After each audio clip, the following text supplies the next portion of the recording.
యేసుప్రభు వారు ఎందుకు ఆయన మృతిని గెలిచాడు? ఆయన మృతిని గెలిచి పునరుత్థానుడయ్యి సర్వమానవాళికి ఏ మెసేజ్ ఇస్తున్నాడు? ఆయన ఏ విషయాలు ఆయన వెలికి తీశాడు? ఏ విషయాన్ని మానవ జాతికి చెప్పాడనంటే, ఆయన మరణ పునరుత్థానం ద్వారా ప్రపంచానికి తెలిసింది ఏంటంటే ఒక సత్యము, there is a life after death. మరణం తర్వాత ఏముంది? జీవితం ఉంది. మరణం తర్వాత ఒక జీవితం ఉంది. యేసుక్రీస్తు ప్రభువారు ఆయన మరణాన్ని తిరిగి లేచిన తర్వాత 40 దినాలు సజీవునిగా, ఆయన సశరీరుడుగా మహిమ దేహంతో ఆయన సంచారం చేశారు. మీరు అనుకుంటారేమో చాలామంది, ఆత్మయ్య తిరిగాడేమో అనుకుంటారేమో, లేకపోతే శరీరంతో ఆయన తిరగలేదు, ఆత్మస్వరూపిగా తిరిగాడేమో అనుకోకండి. యేసు ప్రభువారు ఏ శరీరంతో ఆయన మృతి పొందాడో అదే శరీరంతో తిరిగి లేచాడు.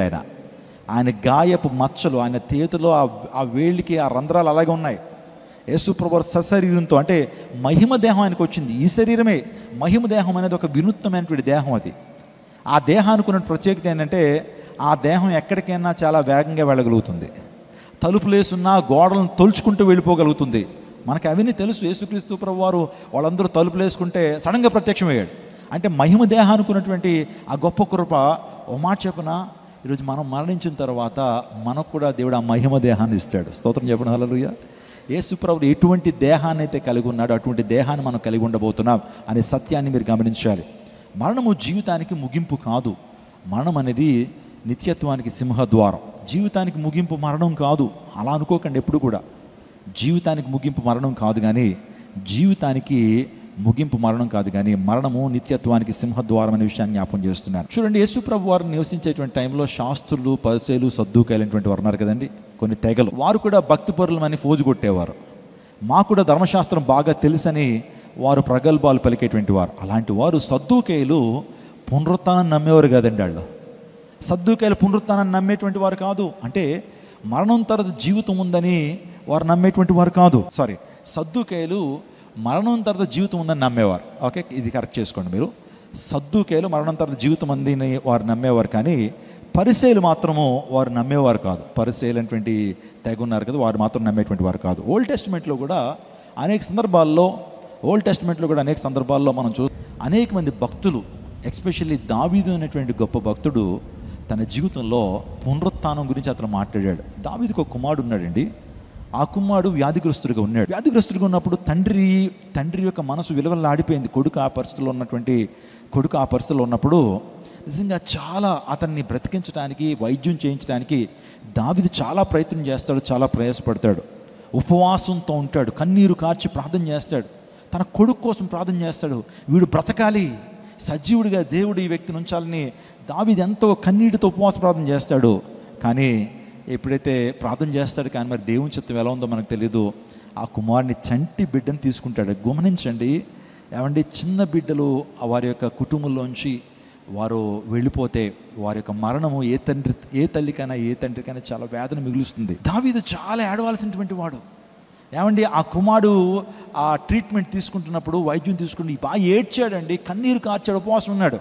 కానీ ఎప్పుడైతే తన రాజ్యంలో ఉన్నటువంటి ప్రముఖులు వచ్చి, దావీదు సారీ అయ్యా, we're extremely sorry, your son has passed away, నీ కుమారుడు చచ్చిపోయాడని ఎప్పుడైతే చెప్పగానే ఏం చేశాడు చెప్పమంటారా? చాలా వీడుగా చేస్తాడు ఆ వ్యక్తి. అందరికీ ఆశ్చర్యం కలుగు, దావీదు ఏంటి ఇలా చేస్తాడు? అప్పుడు వరకు ఉపవాసంతో ఉన్నటువంటి వాడు, స్నానాలు లేవు. కానీ ఎప్పుడైతే కొడుకు చచ్చిపోయాడని తెలియగానే ఆ వెంటనే స్నానం చేసేస్తాడు. ఎవరో స్నానం చేస్తాడు, అతను కళ్ళ నుంచి నీళ్ళ తుడిచేసుకుంటాడు. ఇంకా చెప్పాలంటే నిజంగా ఆ కుమారుడు చనిపోయాడని ఏడవట్లేదు దావీదు. ముందు ఏడ్చాడు, కానీ చనిపోయిన తర్వాత మాత్రం ఏడుపు రావట్లా. ఫ్రెష్గా స్నానం చేసేసాడు, భోజనం చేసేసాడండి. అంటే కుమారుడు చచ్చిపోయాడని తెలిసిన తర్వాత ఎవరన్నా భోజనం చేస్తారా? ఏమండి, భోజనం చేయాలన్నా సరే ఏం చేస్తారు? భోజనం చేయరు. ఆకలేస్తున్నా సరే ఆకలిని ఏం చేసుకుంటారు? అణుచుకుంటారు. కానీ దావీదు చేస్తుంది ఏంటో తెలుసా? ఫ్రెష్గా స్నానం చేశాడు, భోజనం చేసేసాడు. వెంటనే నిజంగా దావీదు నిరీక్షణతో మాట్లాడుతున్నాడు. నిజంగా దావీదు ఎంత దేవునికి ఇష్టడో మనకు అర్థమవుతుందండి. ప్రాక్టికల్గా పునరుత్థానాన్ని నమ్మాడు.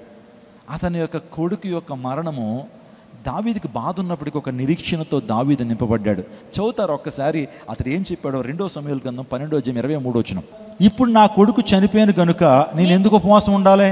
వానిని తిరిగి రప్పించగలనా? నేను వాని యొద్దకు పోవుదును గాని వాడు నా యొద్దకు మరలా రాడని చెప్పండి, చాలా జాగ్రత్తగా మీరు అర్థం చేసుకోండి. నేను వాని యొద్దకు పోవుదును కానీ వాడు నా యొద్దకు మరలా. ఏమంటే ఒక చాలా వియర్డ్గా, చాలా డిఫరెంట్గా అనిపిస్తుంది కదా. దావీదు కొడుకు చనిపోయిన తర్వాత నేను ఎందుకు ఏడవాలంటున్నాడు, ఎందుకు ప్రలాపించాలంటున్నాడు, ఎందుకు ఉపవాసం ఉండాలంటున్నాడు. తను స్వస్థపరచబడాలని ఉపవాసం ఉన్నాను, ఇంకా నాకు ఉపవాసంతో పని లేదు. దేవుడు తీసుకున్నాడు. నేను ఒకరోజు వాని దగ్గరికి నేను వెళ్తాను కానీ వాడు మరలా నా దగ్గరికి రాడు. అంటే ఏం నమ్ముతున్నాడు?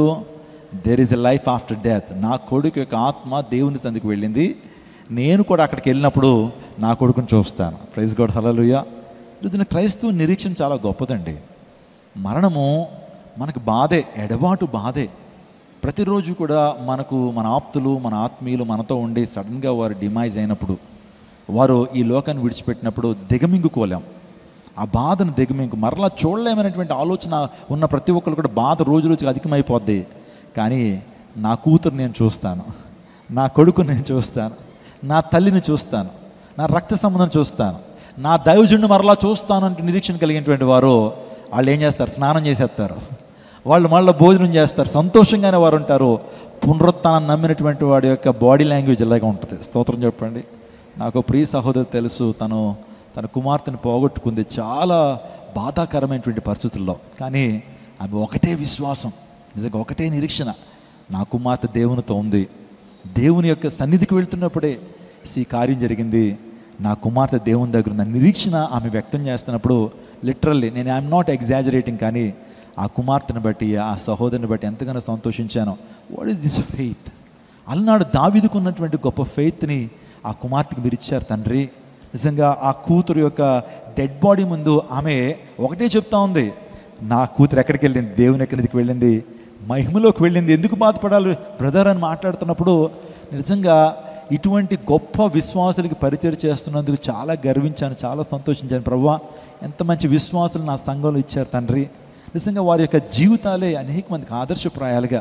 చాలామంది నేను అనుకున్న నా పరిస్థితుల్లో ఆ సహోదరుని ఎలా కన్సోల్ చేయాలి, వెళ్ళి ఎలాగ వారిని ఆదరించాలనుకుంటుంటే తిరిగి ఆమె నన్ను ఆదరిస్తుంది. స్తోత్రం చెప్పండి, హల్లెలూయా.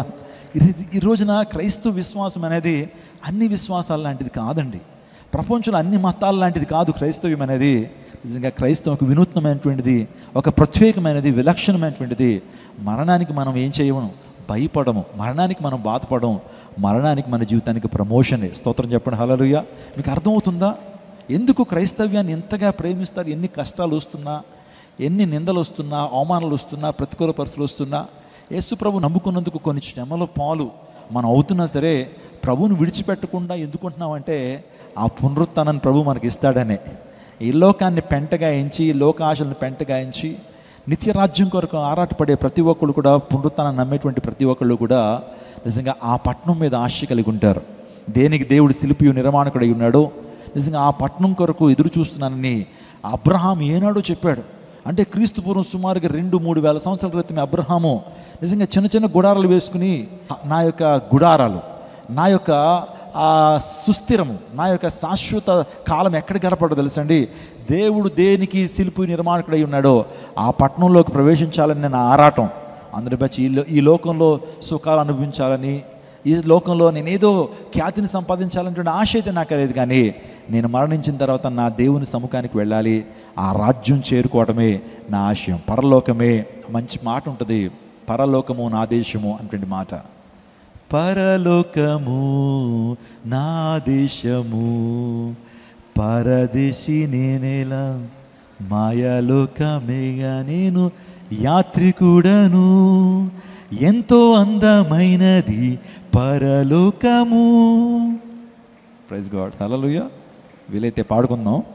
కాబట్టి పరలోకం ఎంతో అందమైనటువంటి దేశం. సో ఆ దేశానికి వెళ్ళటానికి మనం ప్రయాసపడాలి.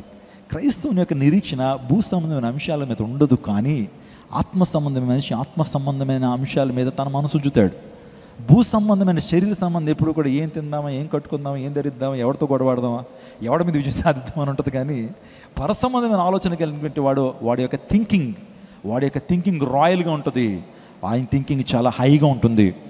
దావీదు కూడా థింకింగ్ అలాగే ఉంది. చనిపోయినప్పుడు ఫ్రెష్గా స్నానం చేసి భోజనం చేసేసాడండి. కొడుకు చనిపోయిన తర్వాత ఫ్రెష్గా స్నానం చేసి భోజనం చేసి అంటున్నాడు, నేను వాని యొద్దకు పోదును కానీ వాడు నా యొద్ద మరలా రాడు. క్రీస్తునందు అత్యున్నత నిరీక్షణ మనకుంది. నా ప్రియజనాగమ, nothing can separate us from the death. Even మరణం కూడా మనల్ని దేవుని ఏం చేయలేదు, వేరు చేయలేదు. ఈరోజున ఒక మాట నేను చెప్పనివ్వండి, సోలొమన్ కూడా తన కొడుకు అంటే సోలొమన్ కూడా చెప్తా ఉన్నాడు, యవనుడా నీ యవనాన్ని బట్టి సంతోషపడు. యవనంలో ఏం చేయాలంటే జయికో. సుఖించాలనుకుంటున్నావు సుఖించు, దారి తప్పేసి ఇష్టానుసారంగా జీవించాలనుకుంటున్నావు జీవించే, కానీ గుర్తుపెట్టుకో. సో నువ్వు చేసిన ప్రతిదానికి ఏముంది, విమర్శన దినమనం లేవు. దేవుడు నువ్వు చేసిన ప్రతిదాన్ని తీర్పులో తీసుకొస్తాడు కదా. దేవుడు ఎవరన్నా ఆపుతాడండి, పాపం చేస్తున్న వ్యక్తులను ఆపు అంటాడా? పండు తింటున్నప్పుడు దేవుడు అన్నా సరే ఆదాం ఆప అన్నాడా? లేదు, తినవయ్యా. కానీ గుర్తెట్టుకో, నేను ముందు చెప్పాను కదా, చచ్చిపోతావు తింటే, అది ముందే చెప్పాను, అది మనసులో పెట్టుకుని తినన్నాడు. ఈరోజు యవనస్తులకు కూడా దేవుడు చెప్తున్నాడు, మానవ జాతికి చెప్తున్నాడు, నువ్వు ఎలా జీవించాలంటే అలా జీవించు. యవనుడా నీ యవనంలో ఎలా సంతోషించాలో, ఏ బ్రాండ్లు కావాలంటే ఆ బ్రాండ్లు తాగు, లేకపోతే ఎలా జీవించాలంటే ఇష్టానుసారంగా జీవించు. కానీ గుర్తుపెట్టుకో, ఒకరోజు యూ హ్యావ్ టు దేవుడిని తీర్పులోకి తీసుకొస్తాడు. దేవుడి తీర్పులోకి తీసుకొస్తాడు. ప్రసంగి 11:9-11 వచనాల్లో మాట ఉంది. నా ప్రియ దేవుజనాగమా, ఈరోజు నా ఒక విషయాన్ని చెప్పండి. యవనుడా నీ యవనమందు సంతోషపడము, నీ యవన కాలమందు నీ హృదయము సంతుష్టిగా ఉన్నాయి, నీ కోరిక చొప్పున నీ దృష్టి యొక్క ఇష్టము చొప్పున ప్రవర్తింపము. వీటన్నిటిని బట్టి దేవుడు నిన్ను తీర్పులోకి తెచ్చునని జ్ఞాపకం ఉంచుకో. Just remember, one day you will be standing before almighty God who is a judge for entire nations. ఆయన సమస్త దేశాలకి న్యాయాధిపతి అంటే యేసుక్రీస్తు ప్రభు ముందు నువ్వు నేనేం చేయాలా, నిలబడాలి. That's it. కాబట్టి గుర్తుపెట్టుకోండి. ఇంకా దానియేలు కూడా, అతడు కూడా మాట్లాడుతున్నాడు, మన్నైనది మన్నైపోవును, ఆత్మ దాన్ని దయచే దేవుని వద్దకు వెళ్ళును. నా ప్రియదవచనాగమా, దానియేలు 12:2 చదవండి. మరియు సమాధులలో నిద్రించు అనేకులు వీళ్ళు ఎవరు చెప్తున్నారండి? ఏమండి, వీళ్ళు క్రీస్తు పూర్వం అంటే క్రీస్తు ప్రభు ఇంకా పుట్టక ముందే ఈ ప్రవక్తలు చెప్తా ఉన్నారు. వారు పునరుత్థానం గురించి మాట్లాడుతున్నారు, మరణం తర్వాత జీవితం ఉందని మాట్లాడుతున్నారు పాత నిబంధన భక్తులు. చదవండి అమ్మ ఒకసారి. మరియు సమాధులలో నిద్రించు అనేకులు మేలుకొనెదరు, కొందరు నిత్య జీవం అనుభవించుటకును, కొందరు నింద పాలగుటకును, నిత్యముగా హేయులగుటకు మేలుకొందరు. అర్థమవుతుందా? ఇక్కడ తీర్పు పునరుత్థానం గురించి, జీవ పునరుత్థానం గురించి మాట్లాడుతున్నాడు. ఏంటి, వాట్ ఈస్ జీవ పునరుత్థానం అంటే, యేసునందు విశ్వాసం ఉంచి మంచిగా జీవించినటువంటి వారు, పరిశుద్ధంగా జీవించిన వారికి పరలోక రాజ్యంలో జీవ పునరుత్థానం ఉంటుంది. అంటే దేవుడు బహుమానాలు ఇస్తాడు. ఎవరు చేసిన పనులకి దేవుడు ఏమిస్తాడు, అక్కడ తీర్పు ఉంటుంది. విశ్వాసులు కూడా దేవుడు తీర్పిస్తాడు. నిజంగా నువ్వు ఈ భూలోకంలో దేవుని కోసం వాడబడిన విధానము, దేవుని కోసం నువ్వు ఇచ్చినటువంటి కానుకలు, దేవుని కోసం చేసిన ప్రార్థనలు, యాచనలు, వాటిని బట్టి దేవుడు తీర్పు పునరుత్థానంలోకి జీవ పునరుత్థానంలోకి నడిపిస్తాడు. నీకు అద్భుతమైనటువంటి బహుమానాలు ఇస్తాయి ఆ యొక్క జీవ పునరుత్థానంలో. మరి పాపులకి ఏ పునరుత్థానం? తీర్పు పునరుత్థానం. పాపులకి కూడా ఏముంటుంది, తీర్పు ఉంటుంది. మీరు అనుకుంటారేమో, ఓకే నేను 10 మర్డర్లు చేశాను, ఆల్రెడీ చాలా భయంకర నరహంతకుడిని అని అనుకుంటూ, ఇంకెలాగో మర్డర్లు చేశాను కాబట్టి ఇంకా కంటిన్యూ చేసేద్దాం జీవితాన్ని అని చెప్పి పాపాలు అలా చేసుకుంటూ వెళ్ళిపోయాడు అనుకోండి, ఆ ఎన్నైతే పాపాలు చేస్తారో అంత ఎక్స్ట్రీమ్ నరకం ఉంటుంది. నరకంలో కూడా లెవెల్స్ ఉంటాయి, చూసుకోండి. నరకంలో కూడా ఏముంటాయి, లెవెల్స్ ఉంటాయి. బాగా ఘోర పాపులకి ఘోరమైన నరకం ఉంటుంది కదా. అలా అని చెప్పి నువ్వు ఒక తప్పు చేసావు, వెంటనే దేవుని సముఖానికి వచ్చి క్షమాపణ అడిగితే ఆ తీర్పులో నువ్వు రాకుండా ఉంటావు. అర్థమైందండి? కొంతైనా సరే మీరు మంచిగా జీవించగలిగితే ఆ లెవెల్స్లో నరకంలో ఆ యొక్క నరకయాతను తప్పించుకోగలుగుతారు. అది that's what I'm trying to say. నా ప్రియదేవజనాగమా, పునరుత్థానం గురించి చాలా విషయాలు. యేసయ్య పునరుత్థానం ఈ ప్రపంచానికి ఒక సత్యాన్ని చెప్పింది. మరణం తర్వాత జీవితం ఉంది. పాత నిబంధనలో కూడా అనేకమైన విషయాలు మనం చూస్తూ ఉన్నాం. ఒక మాట నేను చెప్పనివ్వండి, దానియేలు 12:2, సమాధుల్లో ఉన్న వారు మేల్కొంటారు, సమాధులు తెరవబడతాయి అన్నాడు. ఆలోచన చేయండి. నమ్ముకున్న ఆత్మలు, యేసయ్యను నమ్ముకున్న ఆత్మలు ఎక్కడుంటాయంటే పరదేశంలో ఉంటాయి. దేవుని నమ్ముకున్న ఆత్మలు ఎక్కడుంటాయి? పరదేశంలో ఉంటాయి. వ్యతిరేకించిన వారి ఆత్మలు ఎక్కడుంటాయి? దేవుని వ్యతిరేకించిన వారి ఆత్మలు ఎక్కడుంటాయి? పాతాళంలో ఉంటాయి. అదే జీవ పునరుత్థానము, తీర్పు పునరుత్థానం గురించి మనం తెలుసుకుంటున్నాం. There is a life after death. నేను శాస్త్రీయంగా ఒక విషయాన్ని చెప్తాను. డాక్టర్ రేమాండ్ మూడీ అనేటువంటి ఒక కార్డియాలజిస్ట్, అంటే గుండె శాస్త్ర నిపుణుడు అనమాట, అమెరికాలో. అతనికి ఒక విలక్షణమైన ఒక ప్రత్యేకమైన అనుభూతిని ఒకరోజు డాక్టర్ అయినటువంటి ఆయన ఐసీయూలో అతడు అనుభవించాడు. అదేంటంటే ఒక పేషెంట్ తీసుకొచ్చారు, అతనికి కార్డియాక్ ప్రాబ్లం ఉంది, అంటే గుండె సంబంధమైన రోగం ఉంది, తీసుకొచ్చాడు, హార్ట్ అటాక్ వచ్చింది. ట్రీట్మెంట్ చేస్తున్న టైంలోనే ఆయన చనిపోయాడండి. చనిపోయిన తర్వాత ఏం చేస్తారు డాక్టర్లు? మరలా వాళ్ళని ఏం చేస్తారు, ఆ గుండె మీద వాళ్ళని ఏం చేస్తారు, ప్రెస్ చేస్తారు. ఏమంటారు ఆ సిస్టమ్ని, ఆ ప్రాసెస్ని? సిపిఆర్ అంటారు కదా. దాన్ని చేసిన తర్వాత ఆ వ్యక్తి బ్రతకలేదండి. వెంటనే డాక్టర్లు ప్రయత్నం చేస్తారు. చనిపోయిన తర్వాత డాక్టర్లు ఐసీయూలో ఏం చేస్తారంటే ఒకవేళ ప్రాణం విడిచిపెట్టేసినా సరే సిపిఆర్ చేసి మరలా బ్రతికించడానికి, ఆ బ్రెయిన్లో ఆక్సిజన్ ఉంటుంది కానీ గుండె ఫెయిల్ అయినప్పుడు ఆ గుండెను మరలా వారు పని చేయించడానికి ప్రయత్నాలు చేస్తారు. 10 నిమిషాలు 15 నిమిషాలు. ఒక సందర్భంలో ఐసీయూలో ఉన్నప్పుడు ప్రక్కన ఒక పేషెంట్ చనిపోతే డాక్టర్లు అందరూ ఒక 4 వచ్చి ఆ వ్యక్తిని మరలా తిరిగి బ్రతికించడానికి ప్రయత్నం చేస్తారు. కొన్ని సందర్భాల్లో ఆ సిపిఆర్ చేస్తున్నప్పుడు మరలా ప్రాణం వెనక్కి వస్తూ ఉంటుంది. ఈ విషయాలు మనందరికీ తెలుసు. సో అమెరికాలో రేమండ్ మూడీ అనేటువంటి ఆ వ్యక్తి ప్రయత్నం చేశాడు కానీ ఆ వ్యక్తి తిరిగి బ్రతకలేదు. వెంటనే గ్లౌజులు తీసేసి, ఈ వ్యక్తి మీరు చూస్తున్నారు రేమండ్ మూడీ ఈయనే. సో గ్లౌజులు తీసేసి క్లియర్ చేసేసేయండి, బాడీ క్లియర్ అయిపోయింది, పంపించేయండి, ఆ ఫార్మాలిటీస్ ఏమన్నా ఉంటే క్లియర్ చేసి బాడీని పంపించేయండి అని చెప్పేసి బయటకు వచ్చేసాడు. బయటకు వచ్చి మరలా వేరే పేషెంట్ దర్శిద్దామని చెప్పి హాఫ్ అన్ అవర్ తర్వాత వచ్చేటప్పటికి మనోడు గుండు కొట్టుకుంటుంది. ఎవరిది? సుమారుగా ఒక 40 నిమిషాలు గుండె ఆగిపోయి చచ్చిపోయాడు, క్లినికల్ డెత్ అయిపోయాడు సర్టిఫికేట్ రాసేసినటువంటి డాక్టరు మరలా 40 నిమిషాల తర్వాత వచ్చిన తర్వాత ఈయన గారు ఏమంటే గుండు కొట్టుకుంటూ మళ్ళీ అలా చూస్తున్నాడు. ఈయన చూసేటప్పటికి డాక్టర్ గారు అడిగారు, బాబు నీకు ఏమైందయ్యా 40 నిమిషాలు చచ్చిపోయావు నువ్వు, ఏం జరిగిందంటే ఆయన ఒక విషయం చెప్పాడండి. అయ్యా నాకేమైందో తెలీదు, నేను ఒక 40 నిమిషాల క్రితం నాలో నుంచి బయటకు వచ్చాను. చాలా జాగ్రత్తగా విన్నాను, అతను చెప్పినటువంటి విషయాలు చెప్తున్నాను. నాలోంచి నేను బయటికి వచ్చాను అంటే ఏం చెప్తున్నాడు తెలుసా? నా ఆత్మ బయటకు వచ్చింది. ఈ ఆత్మ చాలా చీకటి ప్రాంతంలోంచి ప్రయాణం చేసుకుంటూ వెళ్ళిపోతుంది.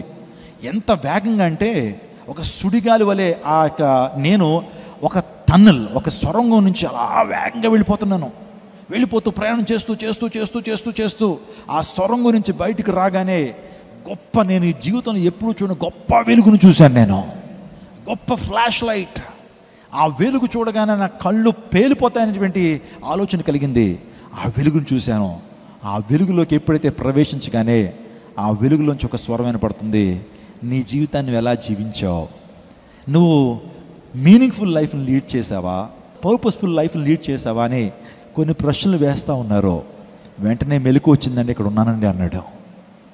రేమండ్ మూడీకి ఏం అర్థం కాలేదు, ఏంటి మరణం తర్వాత ఏమైనా జీవితం ఉందా, మరణించినటువంటి వాడు ఇలా చెప్తున్నాడని చెప్పి డాక్టర్లు అన్నీ నమ్మారండి.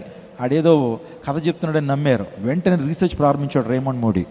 రీసెర్చ్ ప్రారంభించి తనకు తెలిసిన కార్డియాలజిస్టులకి, ప్రపంచవ్యాప్తంగా ఉన్నటువంటి బెస్ట్ కార్డియాలజిస్టులకి లెటర్ పంపించాడు. అయ్యా మీ యొక్క వైద్యశాలలో, మీ హాస్పిటల్లో ఎవరైనా సరే ఈ విధంగా మరణించి మళ్ళా ప్రాణం పొందుకుంటే, మరణించి మరలా వారికి జీవం వస్తే వారికి ఒక చిన్న క్వశ్చనర్ ఇవ్వండి, వారికి చిన్న ప్రశ్నలు వేయండి, ఏం జరిగిందో అడగండి. నేను దాని మీద రీసెర్చ్ చేయాలనుకుంటున్నాను.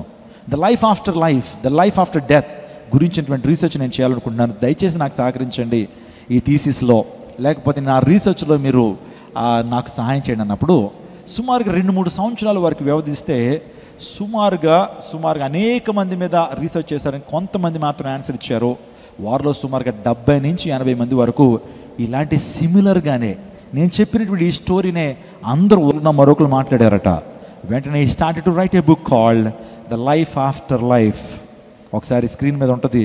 ద లైఫ్ ఆఫ్టర్ లైఫ్ అనేటువంటి ఈ యొక్క పుస్తకాన్ని doctor Raymond Moody, author, life after life అనే పుస్తకాన్ని ఆ వ్యక్తి రచించడం జరిగింది. అర్థమవుతుందండి? ఈ పుస్తకం మీకు గూగుల్లో దొరుకుతుంది, లేకపోతే ఆన్లైన్లో దొరుకుతుంది. ఎవరైనా ఆసక్తి ఉన్నటువంటి వారు చదవండి. నియర్ డెత్ ఎక్స్పీరియన్స్, మరణం తర్వాత ఏం జరుగుతుందో శాస్త్రీయంగా రుజువుపరిచాడు.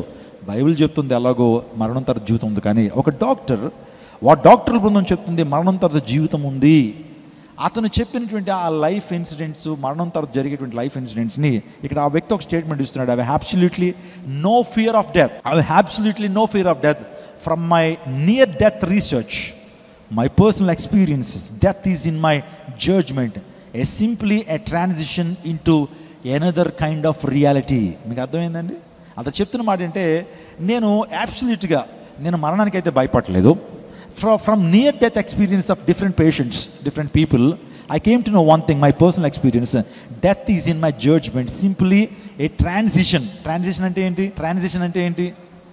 మార్పుడు అనమాట. ఒక ప్రాంతం నుంచి ఇంకో ప్రాంతానికి ట్రాన్స్ఫర్ అనొచ్చు, లేదా ట్రాన్సిషన్ అనొచ్చు into another kind of reality. ఒక గొప్ప రియాలిటీలోకి, ఒక సత్యంలోకి వెళ్ళటమే మరణం అని చెప్పి ఒక డాక్టర్ గారు ఒక రకంగా చెప్పాలంటే దేవుణ్ణి కానీ ఇలా ఫిలసాఫికల్ పుస్తకాలు వారిని పెద్దగా నమ్మ, డాక్టర్ గారి దగ్గరికి వెళ్ళి మతం గురించి మాట్లాడామనుకున్నాం, మేము మతాన్ని నమ్మం అని చెప్తారు. కానీ ఈ గొప్ప డాక్టర్ చెప్పింది ఏంటంటే బైబిల్ నేను నమ్ముతున్నాను, మరణం తర్వాత జీవితం ఉందన్నారు. అతడు రాసినటువంటి ఆ యొక్క నియర్ డెత్ ఎక్స్పీరియన్స్ ఏదైతే ఉందో, అతని స్టోరీలు ఏదైతే ఉందో, భారతదేశంలో ఒక ఛానల్ వారు, స్టార్ ప్లస్ అనుకుంటున్నాను, ఆ స్టార్ ప్లస్ అనేటువంటి ఆ ఛానల్ వారు అతని పుస్తకాన్ని అంతా కూడా 14 సిరీస్ ఆఫ్ సీరియల్స్ తీశారండి. ఒక్కొక్క ఎపిసోడ్ తీసుకోవడం, నియర్ డెత్ ఎక్స్పీరియన్స్ ఈ డాక్టర్ గారు రాసినటువంటి ఆ యొక్క దాన్ని సీరియల్గా చూశారు. మరి ఇప్పుడైతే స్టార్ ప్లస్ ఉందో లేదో నాకు తెలియదు, కానీ కొన్ని సంవత్సరాల క్రితం star plus, star world, star sports ఇవి ఉండేవి. స్టార్ ప్లస్లో ఆ యొక్క 14 సిరీస్, 14 ఎపిసోడ్లు అవి టెలికాస్ట్ అయినాయి టీవీలో. ఎందుకు మాట చెప్పాను తెలుసా? డాక్టర్లు చెప్తున్నారు ఈరోజు నా మరణం తర్వాత ఏముంది, నువ్వేమంటావు, ఎవడు చూసి వచ్చాడండి అంటావు. మరి యేసయ్య మరణం తర్వాత జీవితాన్ని చూడలేదా? డాక్టర్లు చెప్తున్నారు మనలో ఆత్మ ఉందని మనకు అర్థమవుతా ఉంది, ఇంకా మరణం తర్వాత జీవితం లేదు అని అనుకుంటే కనుక నువ్వు భ్రమలోనే ఉన్నావు. రోజున పాత నిబంధన కాలంలో దావీదు ఆ నిరీక్షణ కలిగి ఉన్నాడు, దానియేలు ఆ నిరీక్షణ కలిగి ఉన్నాడు, ఆ తర్వాత సొలొమోను ఆ నిరీక్షణ కలిగి ఉన్నాడు.